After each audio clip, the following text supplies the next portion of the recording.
Hi class, this is a video lecture for Tuesday, April 21st. Today we're going to be talking about the history of computers. So the history of computers is very nuanced and there's a lot of little details. So we're going to skip over and just talk about the very important parts. So it's going to be kind of a shorter lesson today. If you're interested in the finer details of the computer history, you can look at that at your book. Before we begin, we're going to go into the media blog for today. Let me share my screen here. So today's media blog is from Natalie. Hi, Natalie. Her article talks about how Disney is offering a flash sale on their movies. So you can get the movies digitally from anywhere from $5 to $10. And it's a big discount from what they normally cost. And there's some talk of them doing that to raise sales. Remember, a big part of Disney is the amusement parks. The amusement parks are closed and it does not look like they're going to be opening anytime soon. All right, and for her meme, let's see what she posted. Okay, this meme talks about the issue with Bernie Sanders and how a lot of liberals feel. And okay, moving on to the lesson. Oh, we're gonna see that later. After this lesson, that's just a short little thing.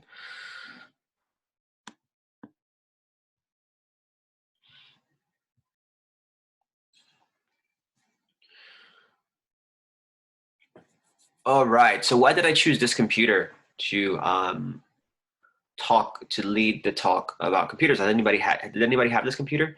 This is a very important Mac at the time because it was one of the first computers that everything was in one screen, and it looked stylish. They had different colors. They had like orange, neon yellow, green, and it's part of like nostalgia and pop culture when we talk about computers.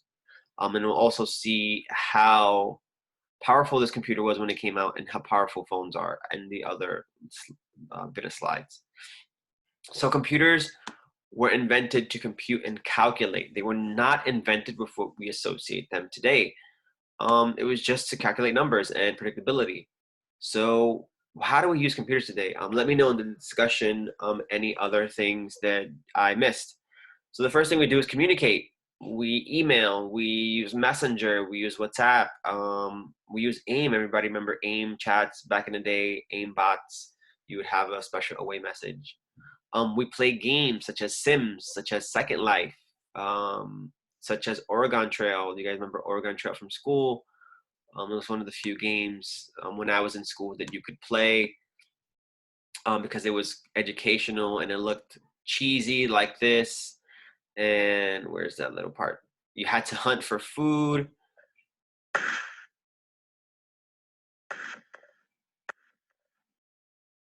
You had to trade items. I'm trying to find the part here. The most famous part was when you had to ford the river. You had to decide how are you going to cross the river with your wagon, and if you failed, everybody died. And you had to start all the way over again. Oh, I don't see it here. This is more hunting. All right, so you guys get the point. What other games do you guys used to play? I know I had this corny game in school called Number Munchers, where you like Pac-Man-esque with math. We also use computers to process words, Microsoft Word, PowerPoint. I know you guys use slides, but these were the precursors for Google Suite. We use computers to entertain you. We have the internet. We have more games. We have Solitaire, Minesweeper, all those cheesy Mac games that we played when we were younger, pinball. And then we have information. There's a lot of information. And before we had the internet, we had Encarta. I don't know if you guys remember the Encarta disc, and they had this like really this game where you were going through a maze and had to answer questions. Nobody has LP'd. It is loud. Like, kind of very loud. Maybe it won't be. Oh yeah, that's right. The sound isn't so loud. So let's actually go in. I'll explain it more later.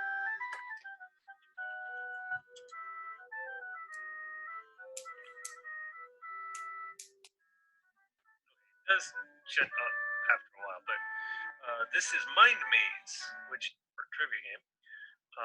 But even at 4%, Abraham Lincoln, haha, well, it's obvious that the two of us to break this curse. What other computer games do you guys remember pre-internet days?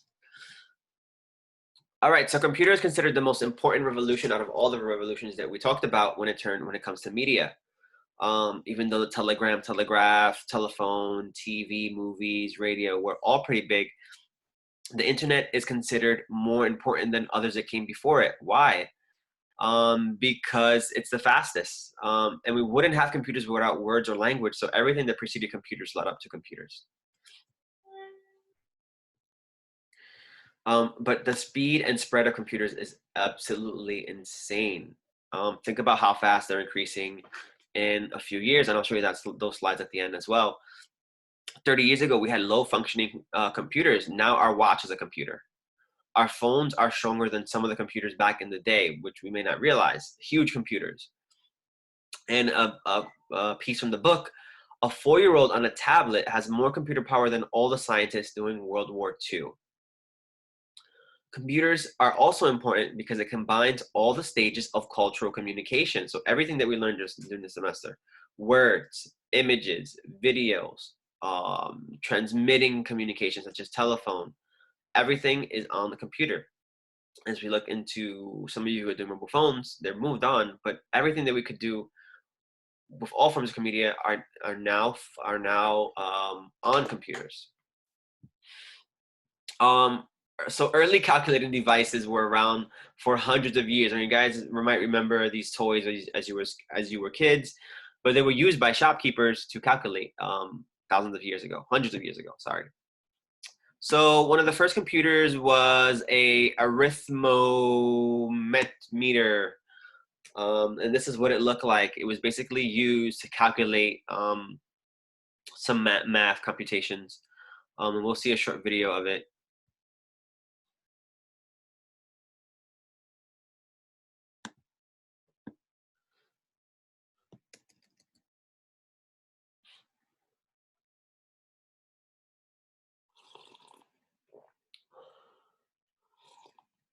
The arithmometer, invented by the Frenchman Thomas de Colmar, was the world's first mass-produced and marketed mechanical calculator. Thomas's original patent was filed in 1821, but he spent the next 30 years perfecting its design. About 5,500 machines of various models were built during the period 1851 through 1915. The machine described in this video is the so-called 1865 model. The arithmometer is simple to use. The upper part of the calculator contains the accumulator dials that display results. Values are entered using sliders set to each digit. Turning the crank adds or subtracts the input value with the accumulator, depending on the setting of the operation control lever. Here we are adding 2,537 plus 142.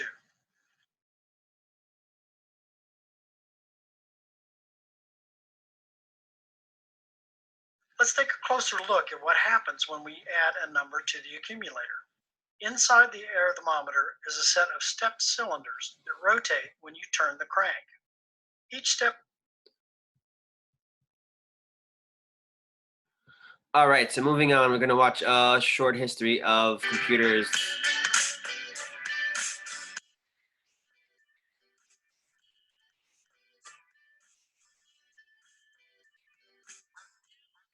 Hi, thanks for tuning into Singularity Prosperity. This video is the first in a multi-part series discussing computing. In this video, we'll be discussing the evolution of computing, more specifically, the evolution of the technologies that are brought upon the modern computing era. The purpose of this video is so we can appreciate how fast technology is evolving and the people who have brought us to this point. Many inventions have taken several centuries to develop into their modern forms, and modern inventions are rarely the product of a single inventor's efforts. The computer is no different. The bits and pieces of the computer, both hardware and software, have come together over many centuries, with many people and groups each adding a small contribution. We start as early as 3000 BC with the Chinese abacus. How is this related to computing, you ask? The abacus was one of the first machines humans had ever created to be used for counting and calculating. Fast forward to 1642, and the abacus evolves into the first mechanical adding machine. built by mathematician and scientist Blaise Pascal. This first mechanical calculator, the Pascaline, is also where we see the first signs of technophobia emerging, with mathematicians fearing the loss of their jobs due to progress. Also in the 1600s, from the 1660s to the early 1700s, we meet Gottfried Leibniz, a pioneer in many fields, most notably known for his contributions to mathematics and considered by many the first computer scientist. Inspired by Pascal, he created his own calculating machine, able to perform all 4 arithmetic operations. He was also the first to lay down the concepts of binary arithmetic, how all technology nowadays communicates, and even envisioned a machine that used binary arithmetic.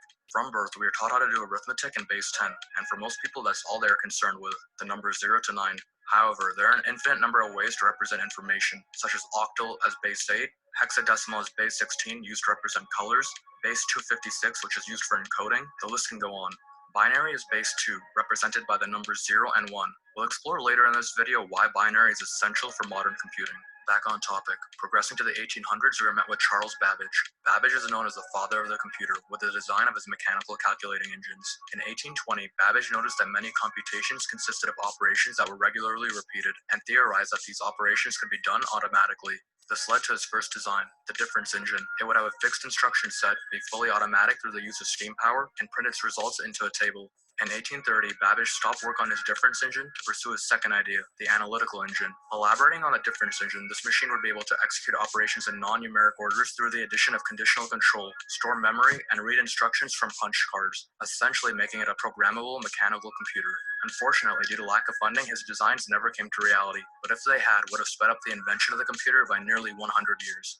Also worth mentioning is Ada Lovelace, who worked very closely with Babbage. She is considered the world's first programmer and came up with an algorithm that would calculate Bernoulli numbers that was designed to work with Babbage's machine. She also outlined many fundamentals of programming, such as data analysis, looping, and memory addressing.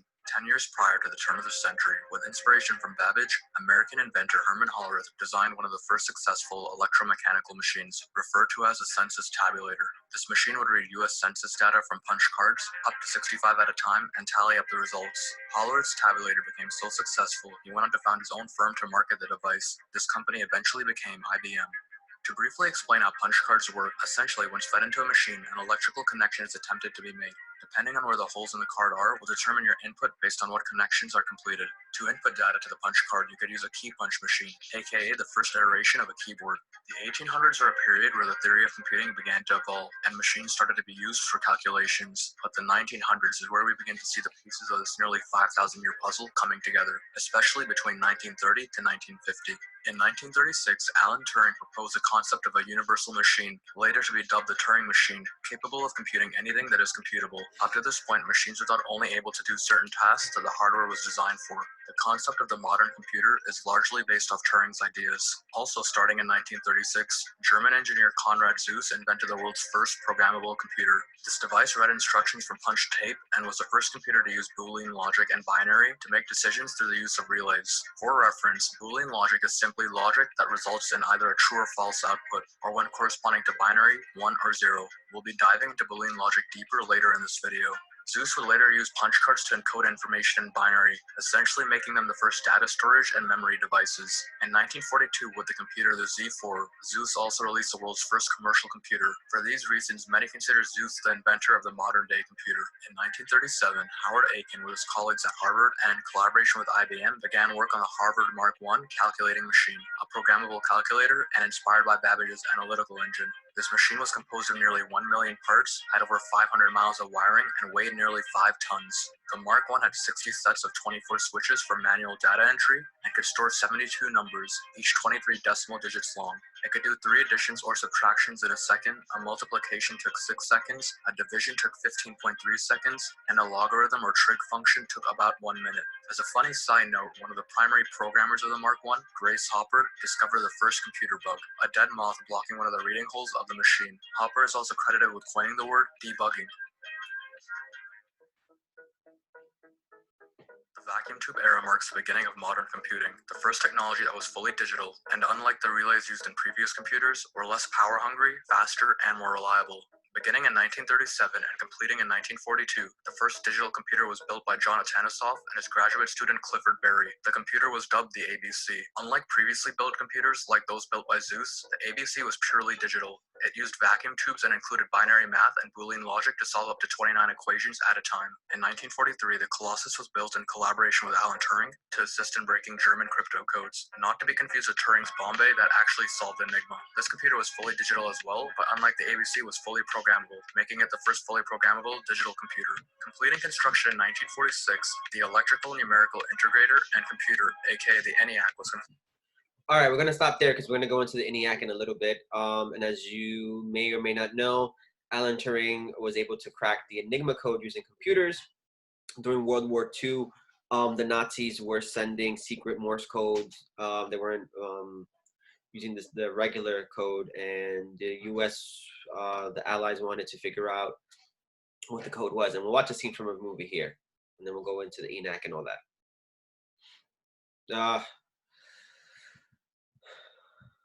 Okay, I just checked this link.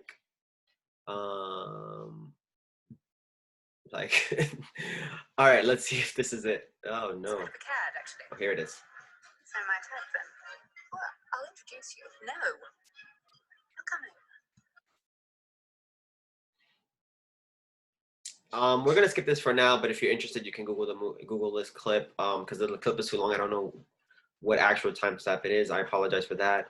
And it's also a good movie. You guys should check that out. Moving on to the ENIAC, as we saw in that other video. This is the ENIAC. This is how big a computer was. It was as large as a room. That was the first computer, and then it was followed by the UNIVAC. So the UNIVAC was very important because it was used in the 1952 presidential election, and Walter Cronkite was there to host it, as we saw in to introduce it. So this was televised, and they were using it to make a presidential prediction who was going to win the election. And it was the first time Americans saw a computer. We'll watch the clip here.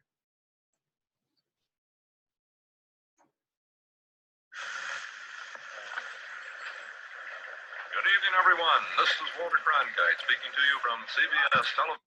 And this is not to be confused with the first televised presidential debate, which was in 1960, and we learned in the television class. Election headquarters here in New York City. CBS were convinced that to win the lion's share of the election night audience, what they needed was a UNIVAC computer in studio to forecast the result. Turn to that miracle of the modern age, the electronic brain UNIVAC and Charles Collingwood.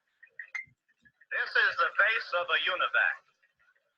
A UNIVAC is a fabulous electronic machine which we have borrowed to help us predict this election from the basis of the early returns as they come in. UNIVAC is going to try to predict the winner for us just as early as we can possibly get the returns in. For the first time, a computer was about to predict the outcome of an election. First of all, let me tell you a little bit about the theory of this. This is not a joke or a trick. It's an experiment. We think it's going to work. We don't know. We hope it'll work. At any rate, for the last... At 8 o'clock, Collingwood asked UNIVAC to type out its prediction. Can you tell us what your prediction is now on the basis of the returns that we've had so far? Have you got a prediction for us, UNIVAC? I don't know. I think that UNIVAC is probably an honest machine, a good deal more honest than a lot of commentators who are working, and he doesn't think he's got enough to tell us anything about yet. But we'll be back with him later in the evening. Now back to Walter What Cronkite. Collingwood didn't know was that UNIVAC did have something to say, and this was it. Just before CBS went on the air, UNIVAC predicted Eisenhower would beat Stevenson by a landslide. The problem was, no one believed it. The machine turned out this answer that they didn't believe. The polls were telling them that it was going to be about a 50-50 election, and we were telling them it's a landslide with only 5% of the vote. And they couldn't believe that you could predict the thing as accurately as we did, which was within a few percent, with only 5% of the vote. So everybody was thrown into total confusion. The Republicans. The McCarthy... But the confusion wouldn't last long. Votes were now pouring in for Eisenhower. Even before all the polls closed, it was clear that UNIVAC had been right all along. General Eisenhower was winning by the largest landslide in the nation's history. After midnight, CBS confessed to the public what had happened. you saw. As the prediction, as more votes came in, the odds came back, and it was obviously evident that we should have had nerve enough to believe the machine in the first place. It was right. We were wrong. Next year, we'll believe it. The next day, the headline said it all. The whole world had taken notice of UNIVAC. So if the computer could predict in 1952, how do you guys think, besides hacking and stuff like that, how do you think predictions play into elections and politics with the computer power that we have now? Let me know in the discussion. So a quick recap of what happened after that. In 1959, we had the microchip. In 1968, RAM and ROM were created. In the 1970s, microcomputers were created. Microcomputers are desktop computers because, as you saw with the UNIVAC and with the ENAC, computers were huge, but they were only for business and governments. So before computing really took off and went to households, we had word processors. So in the mid-1970s, laser printers cost $500,000 each. It's insane. The technology wasn't up to date. Now you can buy a printer on eBay, or even you can go to Walmart and get one for like $100. The ink is, maybe like a third of that. You're paying more for the ink than the actual pieces. And this is a common theme with new media, as we've seen in other classes. The media is expensive and only for a small portion of people. But the price goes down and it gets more accessible as we go forward. Look at telephones, look at TVs, look at music players, look at movie theaters, look at radio and things like that. The price goes down and more people can have it. And word processors were like computers. They were typewriters with screens. You could edit, store, and move text around, but that's all you could do. Some maybe had like a game or two. I remember when I was young, my mom had one. Yeah, it wasn't that good, but they became obsolete once computers came around and got cheaper. Why? They had all the same features as word processors and more. So this is the Apple II computer, one of the first home computers that came out. It was the first personal computer. It had color graphics, sound, and a way to control games. After that, the Atari came out around the same time. It was the first personal home gaming system. I don't know how many of you are playing lots of video games stuck at home. Even me, I haven't played video games since high school, and I'm thinking about getting a PlayStation to play a new Final Fantasy, especially when the semester ends and I have really nothing to do.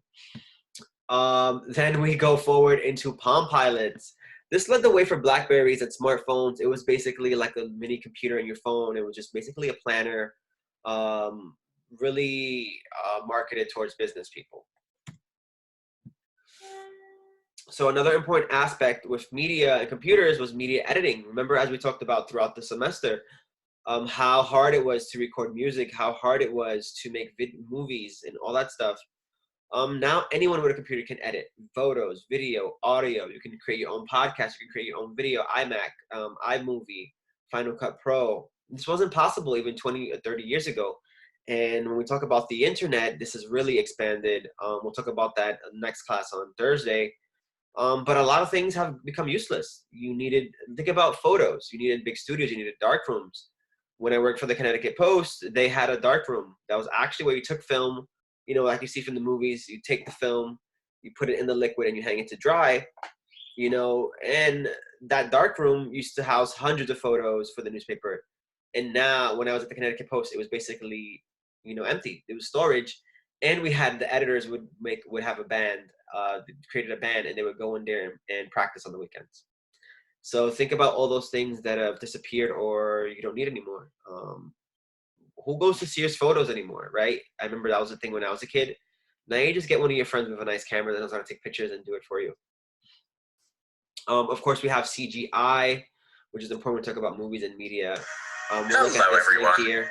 It's no secret to anyone that the cinema continues to develop, and today's graphic design is at such a high level that it's impossible to distinguish computer-generated imagery from a real set shot. Yes, more and more movies include CGI, and it's hard to imagine a blockbuster without a lot of special effects. But if you're interested in how those movies look without them, then get comfortable and get ready for a few surprises. So here we have 7 films before and after special effects. Go ahead.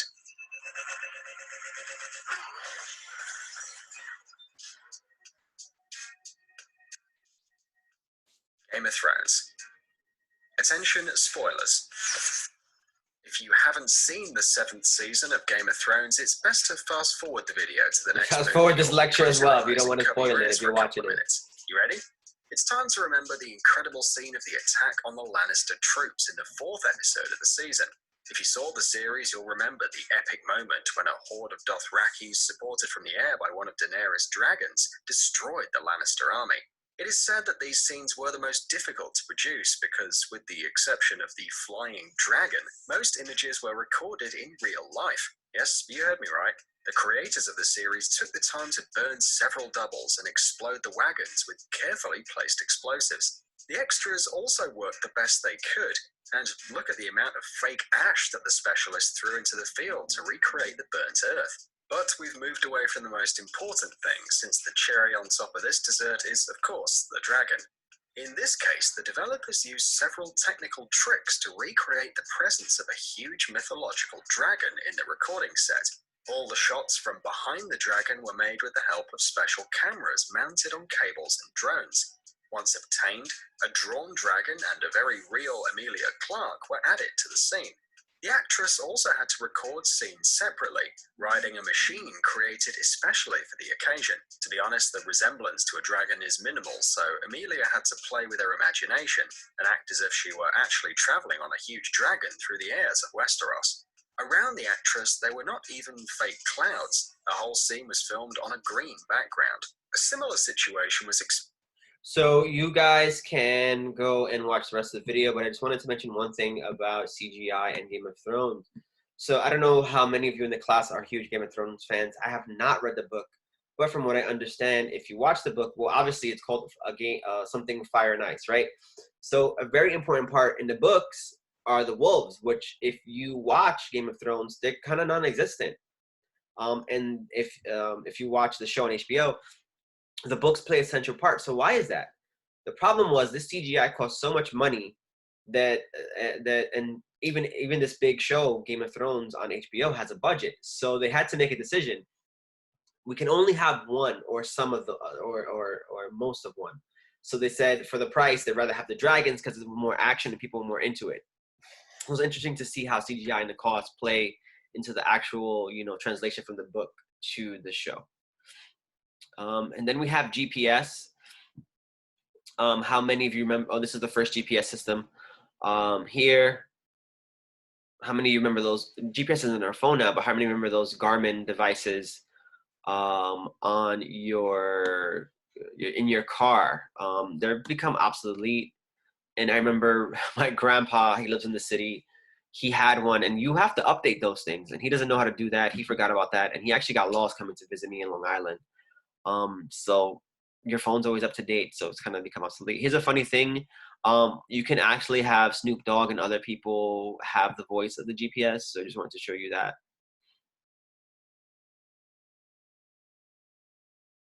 This is a plugin for GPS if you're a fan of Snoop Dogg. G's up, freeze up, put your keys up in the ignition, let's turn this thing on. Turn right, then sharp left. So fly.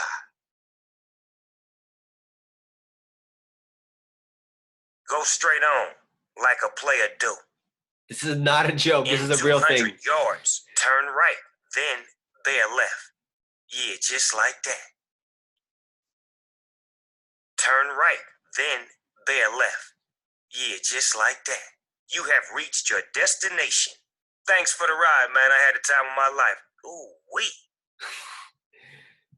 All right, moving on. So robots and AI, people have always feared computers, even from early books. The fear is that the computers will become self-aware and take over us. It's in all types of popular media. We have Terminator movie, we have Battlestar Galactica, we have AI, artificial intelligence. We have tons of books that talk about and bring forth, ideas of robots that can be smarter than us and want to destroy us because we self-harm this planet and people.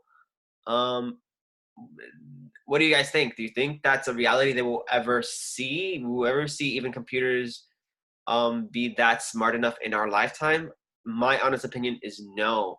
AI is very, very complicated, and though advances in computers have become great, they're struggling with it. There's a lot of decisions that AI doesn't know, and so I think we're way, way far off from that. Computers are getting smarter, and we'll have self-driving cars. Even that has been delayed because it's harder than what people thought. But right now we all have this. I don't know if you guys have seen it in the supermarkets and stuff. So robots do exist. And it's interesting because we think 2020, right? When we were kids, when I was a kid, 2000 was going to be the future. It's 2020 and we have these cheesy robots.